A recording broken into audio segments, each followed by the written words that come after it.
Hi, everyone. I'm Michelle Dixon, and this is the Shattering Place podcast. You're about to listen to my conversation with Valerie Johns, a Los Angeles based psychotherapist who has spent 35 years working with helping her clients heal from their deepest wounds using a range of modalities. She's also taught psychology, and she's published a book on her journey with dreams. She is here today to share with us how to work with your dreams, why they're important, what they reveal about yourselves, how they tie into archetypal energies, shadow work, and what commentary they might have about the collective evolution of humans, our consciousness, what might happen in the world. It's a really fascinating and practical conversation that inspired me to get back to writing down my dreams every morning and spending more time thinking about them, because when you really pay attention to them and work with them, they can create profound change. So let's welcome Valerie and enjoy the conversation, everyone. Also, if you would like to meet like minded people and go deeper into the material of this podcast, which is multidimensionality as a paradigm that's going to shift where we're going as a human species, then you can join my membership group, which is the Still Point community. It is both on Substack and it's also on Patreon.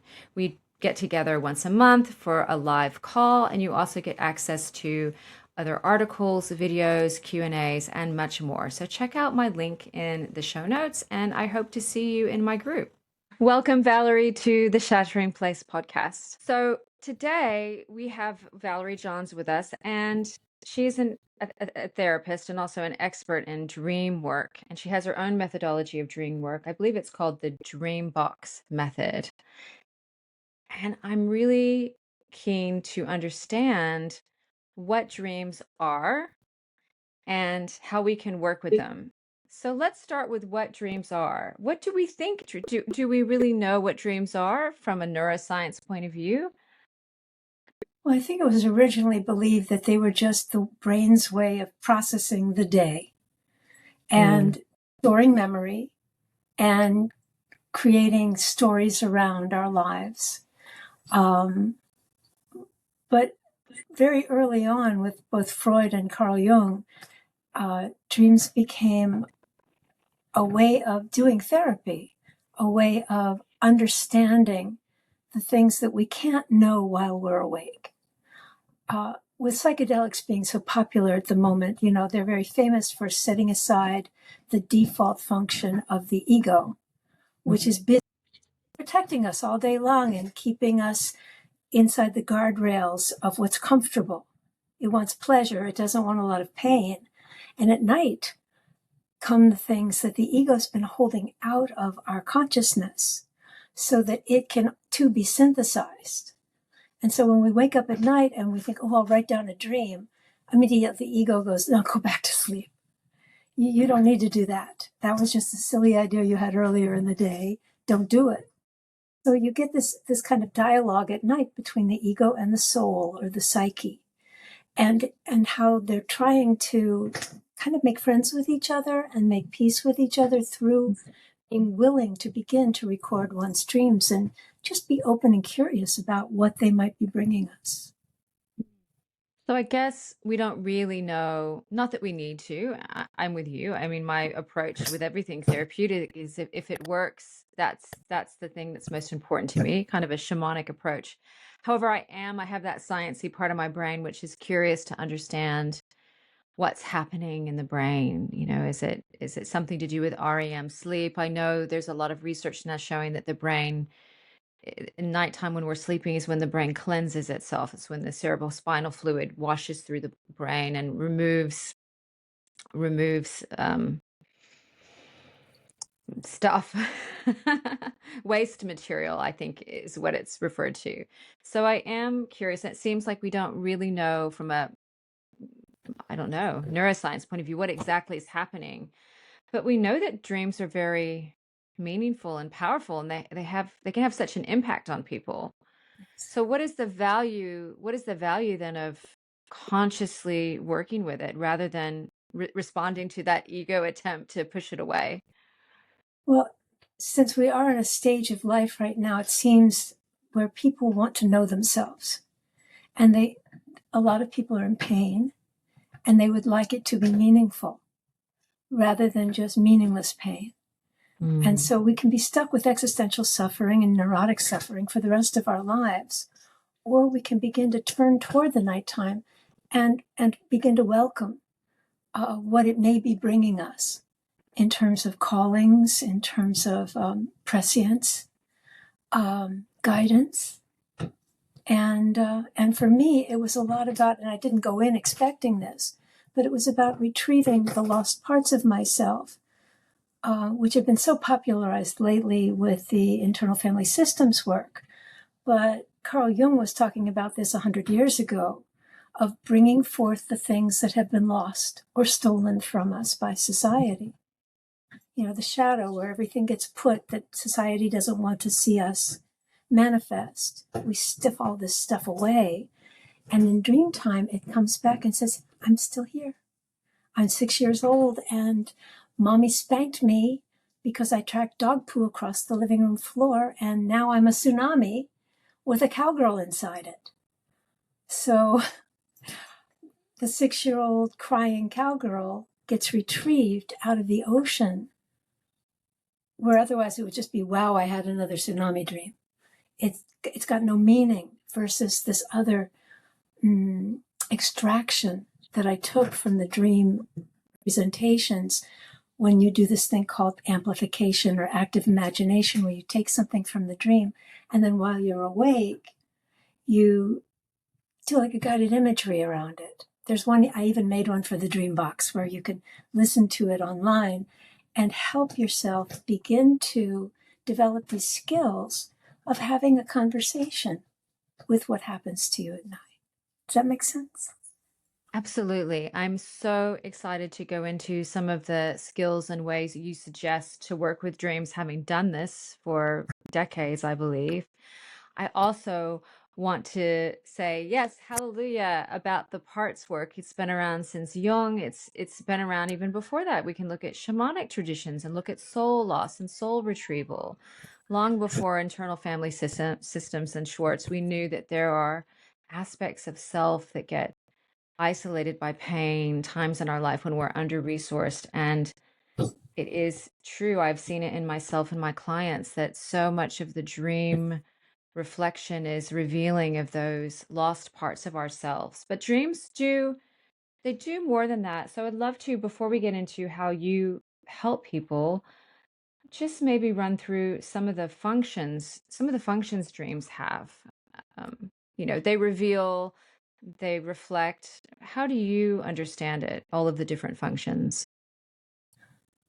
Well, it's so multi-layered, and there's so many different people that have opinions about what they're doing, but I do believe deeply that whatever we bring to it, it has to do with letting go of control and trusting that there is an innate wisdom within us that is fully accessible once we go into sleep. And it's not wasting our time at night creating these amazing stories and movies. It's trying to bring something to us. And yet so many people will just say, oh, I had a weird dream, and they write it off. And oh, yeah, I have weird dreams every night, 10s and 20 dreams a week, but they don't sit with them. And I think that the reason they're coming to us and keep knocking on the door every night is they're trying to help. They're trying to serve us in our adult development or in our childhood development, kids who have night terrors. That there's something developing inside us that meets a roadblock in the morning if we don't turn back to it and listen to it while it's trying to guide us toward wholeness. So you have an understanding that the psyche or the soul, and sometimes they're the same, sometimes they're different depending on who we're speaking with, but the psyche or the soul are always moving us towards healing and wholeness. And dreams are one of the ways in which our souls, ourselves are attempting to move us in that direction. Is that your understanding? Very much so, yes. Yeah. And of course, that was Jung's perspective, I believe, that dreams are meant to be part of this process of individuation. But then I think James Hillman came along. He was one of the key people in depth psychology, archetypal psychology. He came along. I think he had a slightly different interpretation that I guess I'm speaking to this tension between, do we go into the dream world and be with it and interact with it, as maybe Hillman would say, we are going into this subterranean dimension that it has its own language and its own meaning. We can't try to map it onto waking life because it's actually a different realm. It's a different consciousness versus this. We can look at it and try to go, well, I saw a dog in my dream, and what do dogs represent? I'll Google it. Yeah. Yeah, what do you know what I mean? What is your understanding? I find that question really interesting because there are times that I go, I just want to be in this space, immersive space, and take it at face value. And then sometimes I want to go, oh, but I'm sure that symbol has a meaning. Mhm. How do you understand that? Well, I want to know what it is, the meaning for the individual, not the Google, not the dream app that tells you maybe you can go in and give your dream to Claude or ChatGPT and it'll come up with an amazing interpretation, but it's not yours. And what you have within your plethora of allies and enemies and dark and light is only yours. And so when I hold space for someone, it's not so that I'm the smartest girl in the room with all the great answers and let me tell you what your dream means, but rather holding a space that's sacred in a way that says, well, what does this say to you? You know, what is it bringing you to that can it can be as simple as a pair of shoes. It could be a snippet of a dream. It doesn't have to be a long feature-length film. But like I have so many visitations by snakes, and snakes are known to carry medicine. I got bit in the bicep of my left arm about 4 nights ago by a copperhead. In the dream, my husband was trying to get it out of the bedroom with a snow shovel. And there's no snow in Los Angeles, but we're both from back east, and he had a handy snow shovel, and he was going to move it out of the house carefully. And I knew to get out of the way, but of course I didn't get out of the way in the dream, and it bit me. And I felt the poison go into my body. I didn't even wake up as it went, and I was knowing in my sleep somehow it was giving me medicine. And to sit with that of what medicine am I needing right now in my life takes me into affect. It takes me into feelings of what is it like to live in post-pandemic craziness in America right now, where things are so different than they were just 6 years ago, than they were 10 years ago. How radically different the planet is. And I need the medicine. We all need the medicine. And so snakes keep showing up again and again. They wrap themselves around the American Medical Association staff. That they're everywhere in mythology, but they are the carriers of healing, not of wounding, And they represent too a kind of renewal. They shed their skin every year. We don't get to do that. Beautiful. But they have all these different associations for me that may be different for someone else. But to ask, why is it visiting? And what medicine does it carry?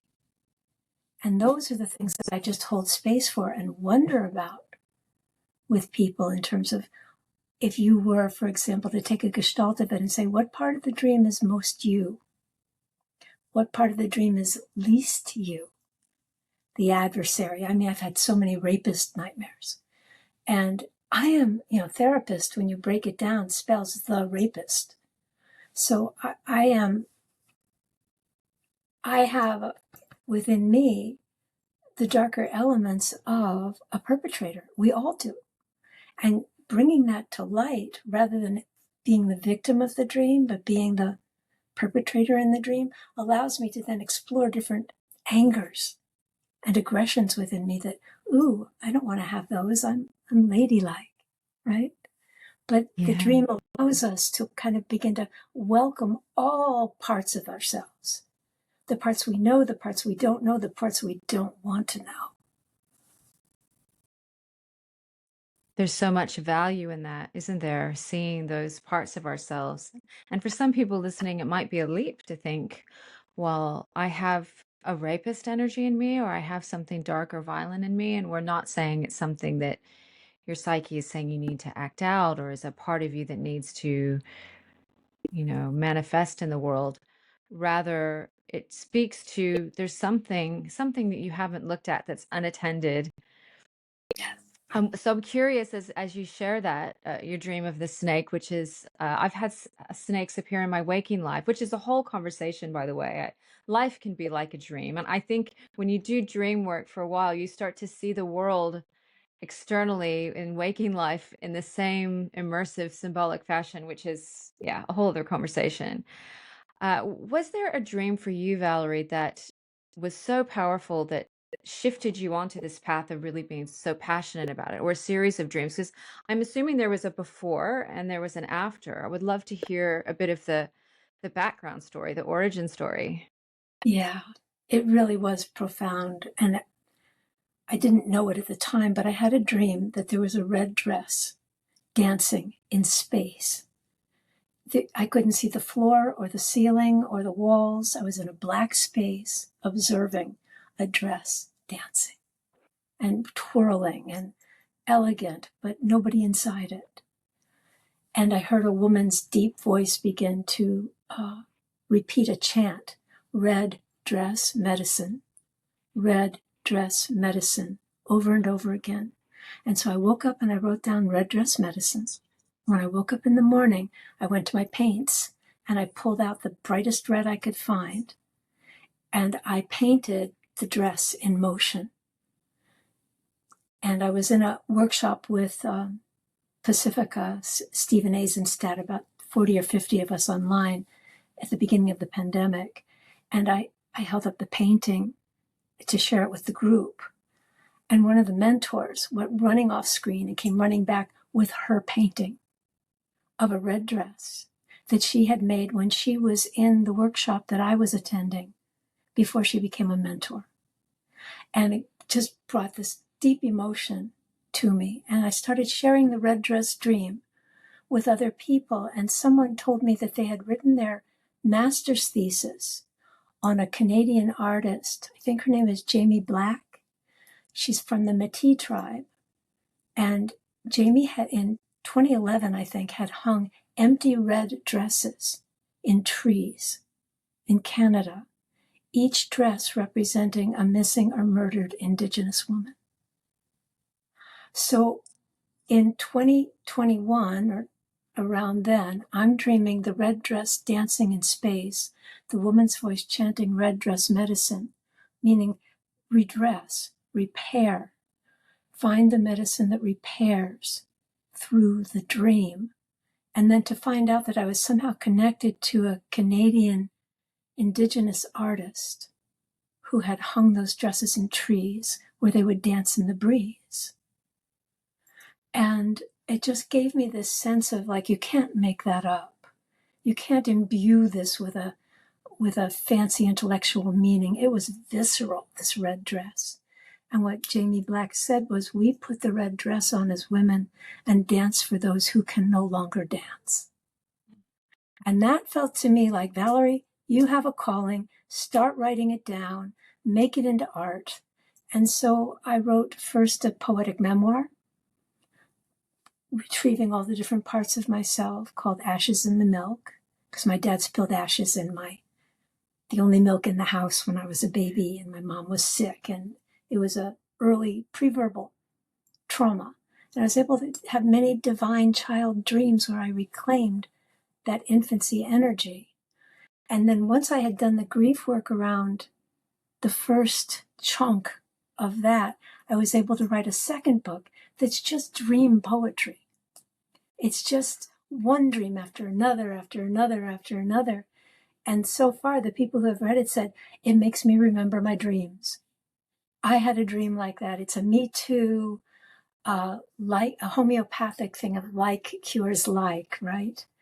That they see my dream and it wakes up the medicine in them and goes, oh, I had that kind of dream, And so it's hopefully going to become like an interactive experience for people, not just a book where they're reading a poem and then setting it aside, but they're reading a poem and then it's bumbling around inside them going, where's my home in you? Where does that touch the chord that plays the music of red dress, repair, medicine? And repair also means to go home, to repair, right? So when you get into words of what the images mean, every time somebody brings me a dream, the first thing I do is go to the word itself and look it up and say, what does that mean? Because redress at first is red dress, but then redress is obvious. But then to repair had a whole nother thing of coming home that was different than repairing, the way that I would think of it. Mending. It was to go home. And that to me is what medicine is for, is to bring us back to our true selves, not the self that we want to be to make everybody happy. So beautiful. And I'm just actually letting that land for a moment, what you've said. Good. Yeah.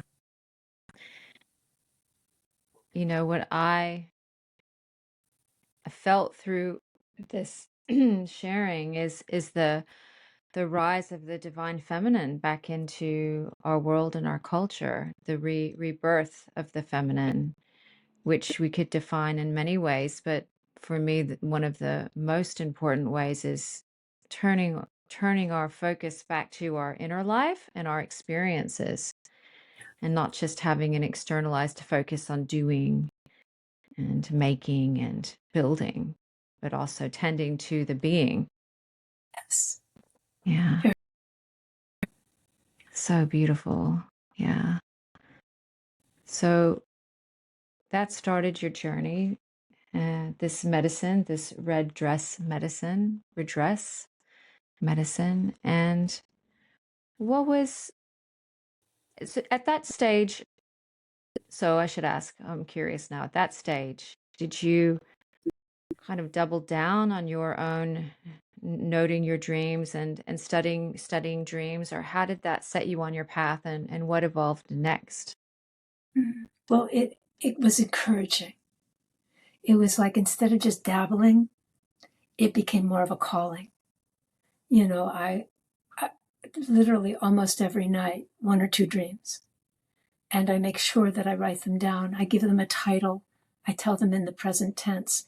And usually within a day or two, I turn them into poetry.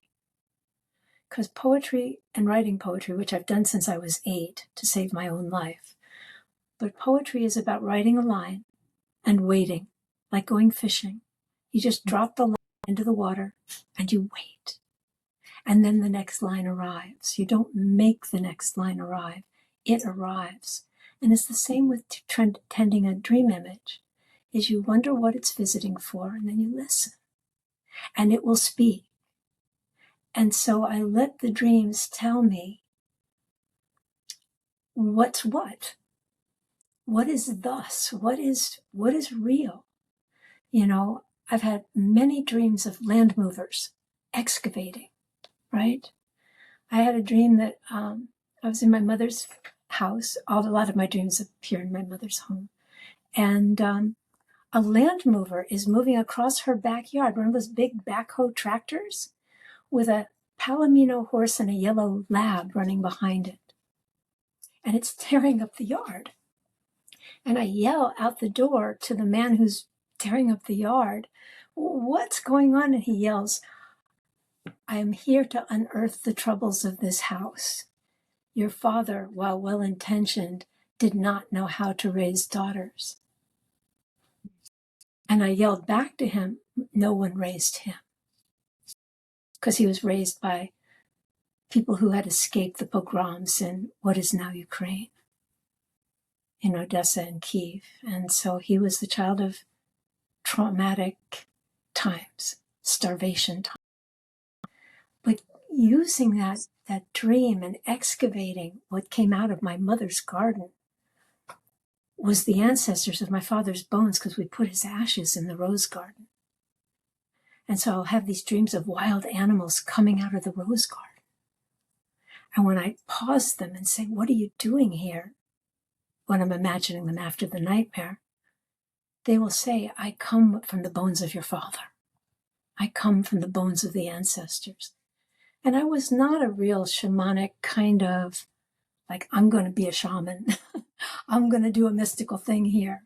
The dreams bring that if you're open to it. They say you can visit with other worlds, other times, if you're open to the vastness of the imagination. Does that make sense? Absolutely. This speaks to how you work with dreams and how people can work with dreams. I've heard a number of things I'd love to unpack. The idea of waiting,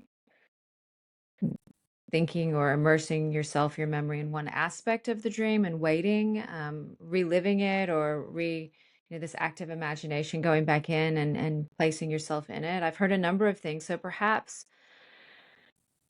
yeah, if you could share with us what would be a way to get started for people who are curious about this journey. Well, the first thing you do is you get a sketch pad or your phone, you put it by the bed. And when you go to sleep at night, you do an incantation or a prayer that says, may I remember a dream? May I remember a dream? Over and over. That's how you put yourself to sleep. You don't put yourself to sleep worrying about what you're going to do tomorrow. You truly ask Psyche, please help me remember. And then when you wake up, you actually write it down, even 4 or 5 words. And when you wake up in the morning, give it a title and write out as much of it as you can before you get out of bed.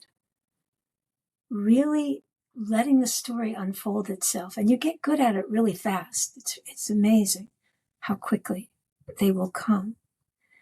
And then hopefully you find somebody who will listen without interpreting, but somebody who will just hold space and hear you say it out loud.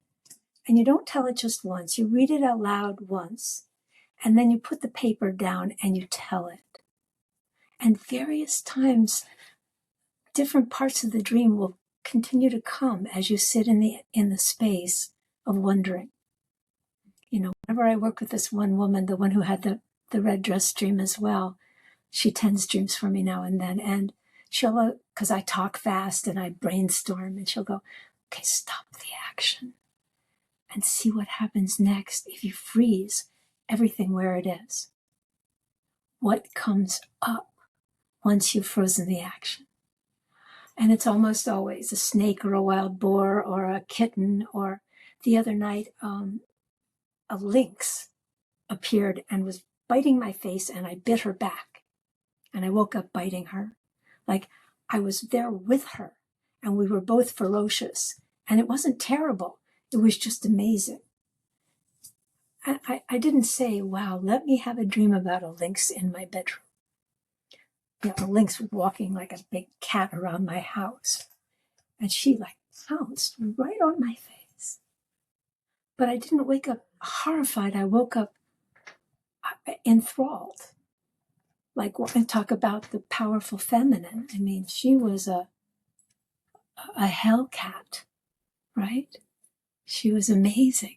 And there's nothing to fear in that. It's only to let that energy rise up within us by sitting and holding the space for her to be right there. And what does that say? What is she trying to wake me up to? Because she woke me up. Did you work it out? You don't have to share, but did you work it out? We're meeting Saturday morning at 10 a.m. I've written it out and I've written it out, and I'm trying to embody it. But I also just want to hold it. It's kind of, I'm savoring it, right? I mean, certain dreams I've had, I've savored for years now and still go back to them. And now and then I'll open up one of the books I've written and I'll read a dream and I have no recollection of that dream. None. I've written it, proofed it, edited it, did it at a poetry reading. I know this dream. And yet 6 weeks later, I'll open the book and go, whose dream was that? But it's a part of me. that's not fully integrated yet. Mm.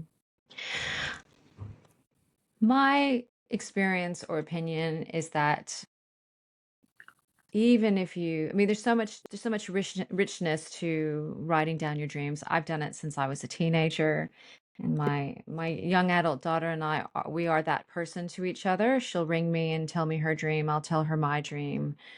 Very, very often I'll wake up to a voice note of her going, "I've got to share my dream with you, Mom."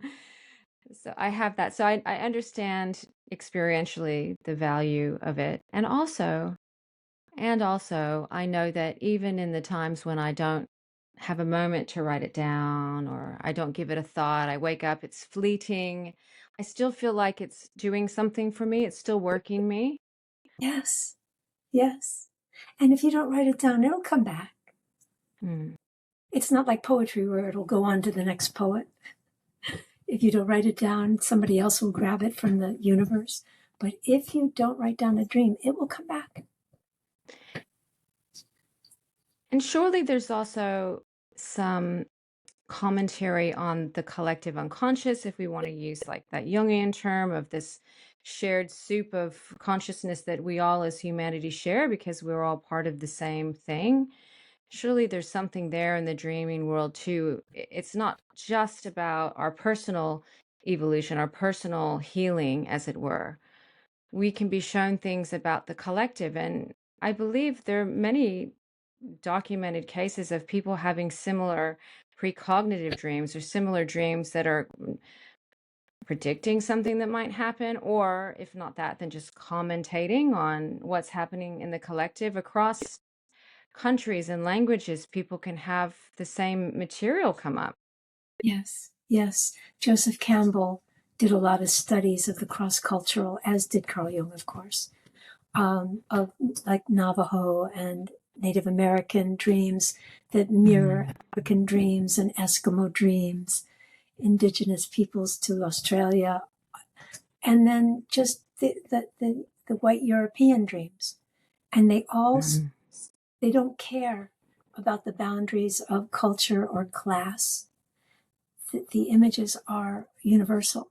The anima and animus, the male and female that live inside each of us, are ubiquitous. Everyone has a male and a female within them that are profoundly present for them. Mm. Everyone has a shadow. There's a lot of TikTokers now trying to spiritually bypass the real encounters with the shadow, which I have to say are pretty terrifying. If you're not equipped to trust that they carry important medicine. The first time I met a shadow figure was probably undergraduate, a Apache dancer, the kind with the striped shirts on, you know, that would fling the woman around the room in the cartoons and things like that. And one showed up in the hallway of my apartment and his legs turned into a helicopter rotor blades and came toward me to slice me into shreds. But I'd just taken a psychology course where I was learning about shadow for the first time, and I went, oh, there's power there. And the next time it showed up as one of those Death Eaters or whatever from Harry Potter, at the foot of my bed, ready to suck my soul out of me. And I was able to stay awake and say, okay, what you got? But that archetype of the villain or the dark force is across every culture. Everybody, from the time they're tiny, has things about themselves they've rejected and placed in the shadow for safekeeping so that they could adapt and be, not be too misfit in the world. Yeah. Mm-hmm.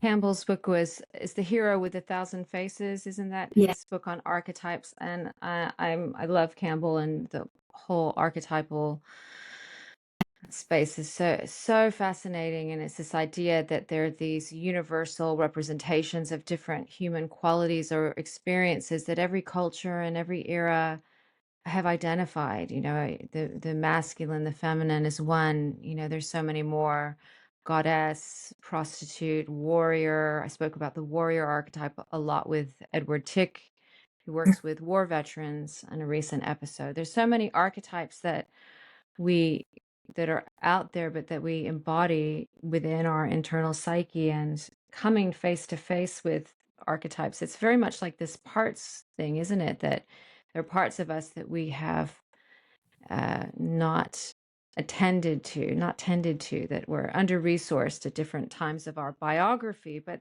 also there are archetypal energies that we haven't lived. Like if we've been the good girl our whole lives, there might be this wild feminine energy in us that needs to be acknowledged and seen, the Lilith energy or what have you. Yeah. And dreams can show us that too, is what you're saying. So that's things to look for, things to notice. And I think so also what you're saying is that in the collective, in terms of dreams about the collective, we also can see the archetypes out there in the collective. But there's other kinds of collective dreams that are revealing of energies that are out there. So I guess in the same way, I'm processing this as I'm speaking. By the way, as you might have noticed, I'm kind of thinking as I'm talking. Yes. It's like me being in a therapy session rather than me being a therapist. Let me just talk it out and I'll make sense of it. So Yeah. just as you were saying, I'm going to give it a go here. Just as you were saying that in the dreams we might find parts of us as individual psyches, although individual is a weird thing for me. I'm not sure where there's a boundary sometimes, but just as we might find parts of ourselves from our biography, that a wounded child, for example, and tend to it through the dream and imagery and have something understood, revealed, processed. In the same way, perhaps en masse as a collective, through our dreams, we might be able to see aspects of our society and culture that are the darkest parts that we haven't seen before, but nevertheless exist, the shadows out there. And then through that process, what's happening in the collective, and then also see parts of the collective that are still rising, that maybe we can retrieve in that idea of that soul retrieval. So we might see the shadow, the yuck, the scandals, the violence, but equally, perhaps as a collective, we might tap into a collective dream of living in community, living back on the land. I don't know if have you seen any of that? Yes, for sure. I've had so many apocalypse dreams that I had a dream that people were making fun of me for my apocalypse dreams, where everybody raised their hands and said, yes, I'm sick of Valerie's apocalypse dreams. But the other night I had a post-tsunami dream, and everyone, it was clear that there was wreckage everywhere, that tsunami had come and gone. And all we were doing was building shelters together. Everyone who had survived was helping everyone else find food, look for fresh water, try to build shelters. And so it was a post-apocalyptic dream for the first time ever. I'd never had one before. I have plenty of dreams where I come upon a place where a bomb has exploded and there's dead men's bodies everywhere, as if I had walked through Ukraine or Gaza or wherever, and it's just gore, pure gore. And this was the first time there was building. There was something building. So there is, yes, within the dark stuff is a lot of beauty, Okay. No? Yeah. Oh, she thought she was going to join us, but she's not. Well, she is welcome to join us. Your little doggy Poppy can make an appearance at any point. So, Valerie, with this dream of community, I'm just dying to ask you. So I'm going to ask you, do you read that, or do you understand that as a commentary on your own internal healing, individuation, evolution, or is it a commentary on the collective, or both? I really think that the personal has to be dealt with first before we can really embrace the archetypal. Like when people want to cut to the chase of, oh yeah, I'm in the archetypes and I get the shadow and all that. But I think we have to do the real housekeeping first. And once we are solid enough within ourselves, the archetypal begins to present itself because it says, you're ready, the coast is clear, the plane can land, you know. And that's a lifetime's work, you know. Oh, I know. she's so cute. So She is the cute. cutest thing in the world. Look at that little and face. she kind of knows it. She's also a nasty adolescent where she gives me the stink eye and won't listen to me. Yeah, okay. Yeah, that's enough now. I am familiar. I am familiar with adolescence. Yeah. Yeah. It's interesting what you're saying. And I just want to name something else, which is this idea of after collapse community. It's a theme that is recurring for me throughout this podcast in different ways. Initially, it was part of my paradigm, which was my season 1, where I outline what I think is happening with multidimensionality and the evolution of humans. And, there's a lot of research that went into that. And one of the threads of that is, if collapse in some way is inevitable, what comes next? And then it's something that's emerged in various conversations with people, this idea that community is what we're moving towards, and a shame that we might have to, I mean, who knows, there might be many timelines, we might have to navigate crisis before community, but there's something really powerful there in the dream you've had, something really powerful there. Yeah. And you can't time it. You can't game it. You have to just meet it when it arises. And that's where that cliche that all writers have of trust the process. That there is a process and it is unfolding and it has an innate wisdom. And when we tap into that innate wisdom within ourselves, with as much curiosity and hope that we can bring to bear on it, to say, well, I hope this dream thing is effective. I mean, the reason the pandemic was a blessing for me was that it drove this extroverted person I was deeply within myself. So, because there was nowhere to go. I was doing breath work. I was doing drumming.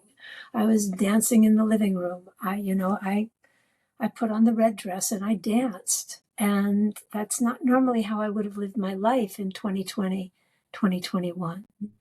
And so out of that, the wreckage came this kind of a descent into a kind of hell, and then an ascent that comes after, very much like Dante with Virgil. Mine is Samuel Beckett.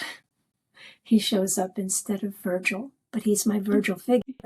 Shows up in my dreams, and he's the one who parts the ocean and tells me to write the dream poetry and things like that. And I trust him because, he was really big on failure being great. Fail excellently, I love it. Yeah. So I have certainly failed excellently. Yeah.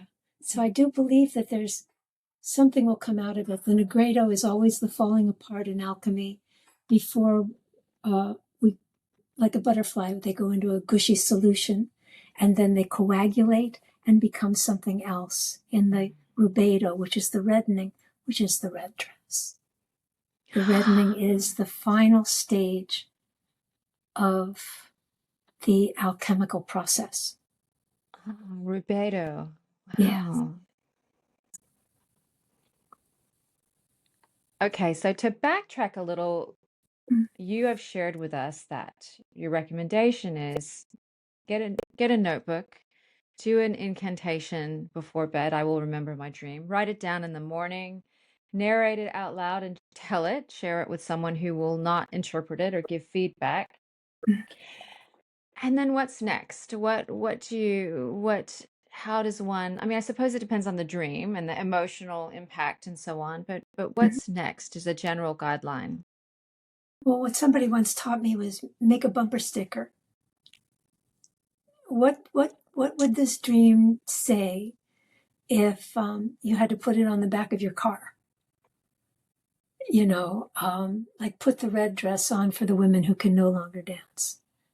that would probably be my bumper sticker of all of my dream time put together, is donning that red dress and making a statement about the feminine, and holding that throughout each day.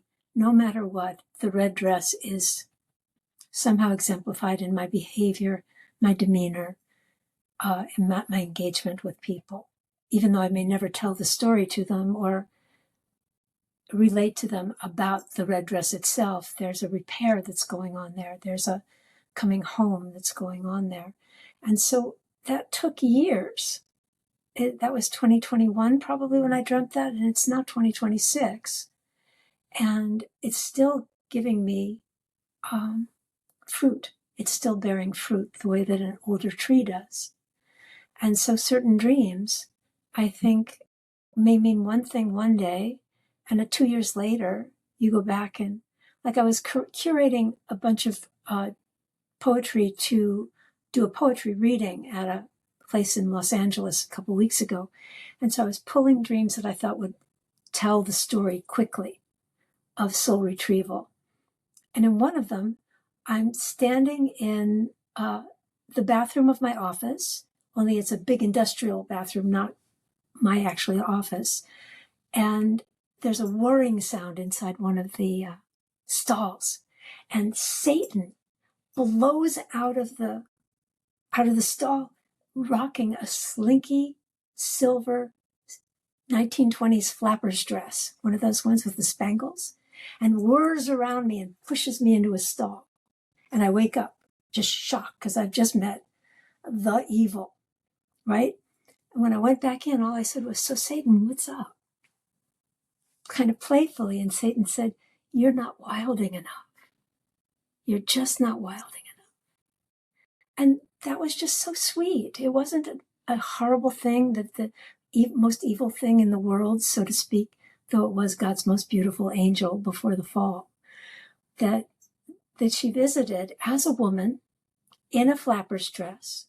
But it was Satan. We knew from the whirring, the energy of it, that hell was in the bathroom, right? And she's still pushing me into a stall and telling me something on a regular basis. So we just put the line down in the water and wait to catch the fish. So your understanding of that came with sitting with it for a while, feeling into what is the archetypal energy of this Satan? What is the message? Well, obviously, in this case, it was a very, very clear message. Messages aren't always clear in dreams. No. Yeah, so a lot of sitting with and telling. Yeah. Yes. Well, stories heal us. All of the indigenous peoples around the world know this, that everything was told by stories from elders to youngers. It's just like how medical school works. You see one, you do one, you teach one. And keep teaching whatever was taught to you. Hopefully we'll have a generation of people who are getting more curious about dreams. When I put something up on TikTok these days and I go for the hashtag dreams, 1.4 million people have used that hashtag. That's a whole lot more than 2 years ago. So there is something that's being built. And as poets, poet, the translation is maker, that we are makers of things. And dreams are definitely an energy that help us make something. You anticipated my next question, which is, in your 35 years of work as a therapist, what are you seeing in terms of the evolution of consciousness or just anything? And you've already named one thing so beautifully. There is definitely that increased interest in dream work in the collective. And that's showing us something about ourselves and our evolution, isn't it? It's showing us that we are taking more seriously our inner world, which is a nice little corrective when we consider that in the same time period, we've had an explosion of technology and our attention being focused outwards, particularly with technology, social media, and so on, being in that mental space. There are two there are two things arising at the same time. I guess that's what I'm seeing. So that's just my perception, is that people can overly focus on everything going wrong, where's AI taking us, where's technology taking us. But at the same time, the privilege of my work is, and my observations and my research, is that there is also in tandem this evolution towards a refocusing back on the inner life. So you're seeing that too.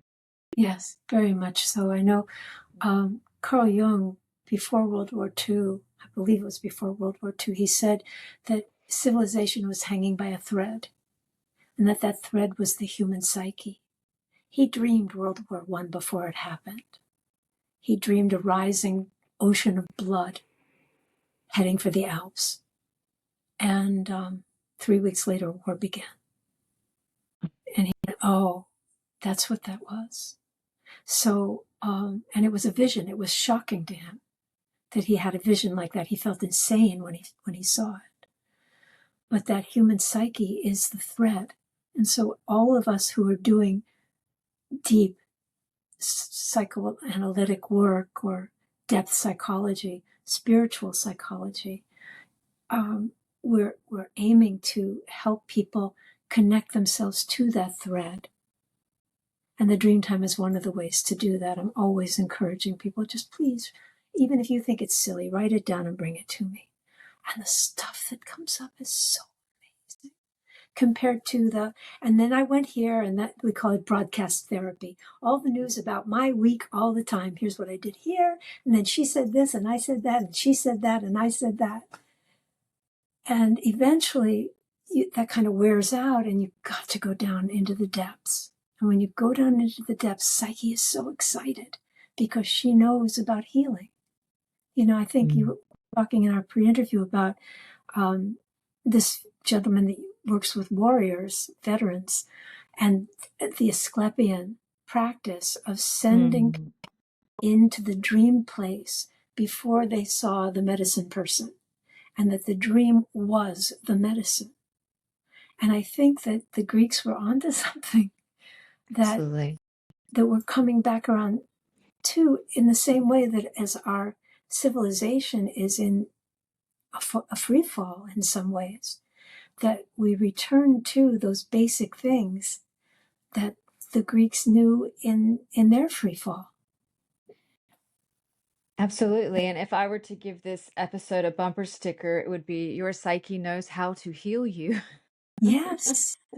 Yes. And to trust it, that you have free access to it every night. Every night. I think it's James Hollis who always says, you just can't make this up. But once you tap into it, it's so full of the most remarkable dreams. I'll give you an example. I took a class with Jim Hollis through the Assisi Institute. That is the Fairy Tale Institute. And I love studying fairy tales. And he suggested a book by John Tarrant, the Roshi and Jungian therapist at the Pacific Zen Institute, called Bring Me the Rhinoceros, which is a Zen story about Bring Me the Rhinoceros. And I had a dream before I read that book, before I took that class, that I was sitting in an underwater cave with a wise old man. In the next cave over was a cave full of multicolored cats. But in the cave we were in, just sitting at a little wooden table, through another entrance came a gigantic rhinoceros. And it looked at us. I'd never had a rhinoceros dream in my whole life. It looked at us and then it ran back out. And I looked over at the man, and then I woke up. And then he mentions, Bring Me the Rhinoceros. I read the book. And oh my goodness, it just like opened up another gorgeous, synchronistic pathway into the simplicity of how Psyche goes, I've given you a banquet. Won't you please eat what I've offered you? Right? Amazing. Amazing. Dreams really do operate outside of time, don't they? But they operate in that Kairos time of bringing you the right thing at the right moment, no matter the sequence, right? Yes. Kairos. And I love that you mentioned the precognitive aspect of it because I've had so many precognitive dreams myself. I think I shared on my pre-call with you that I used to do journal my dreams as a teenager, and I noticed I didn't know anything about dream interpretation, so I certainly wasn't doing that, but I was fascinated in what material was being brought through. I didn't understand it, but I just felt that I wanted to note it. And the first thing I noticed, and I was 16, 17 years old, right? So the first thing I noticed was that I was having a lot of dreams that were predicting the future, but in also very mundane ways. Like Thursday, it will be sunny, and then after school, there'll be sudden rain, like very mundane things. But then I had this powerful dream that we were at a cemetery and there was a casket being lowered into the ground, and we were standing around feeling very sad. And then the second part of the dream was it was Thanksgiving or Christmas and someone wasn't there. It was very sad. And then within a couple weeks of that dream, my grandfather had a stroke suddenly and went into a coma and died that night, the same night of the stroke. And in fact, all of those things happened. He died in November, so I think he was even before Thanksgiving. So is these family events without my grandfather, and other than obviously that grief process, and a lot of other very mystical things happen. I had a visitation from him and so on, and I felt very much the surreal nature of death because I felt him so close to me, and he even appeared in an out-of-body experience holding my hand, telling me he was okay. It felt like all of the world was with me to show me at that very young age that something fundamental about reality, right?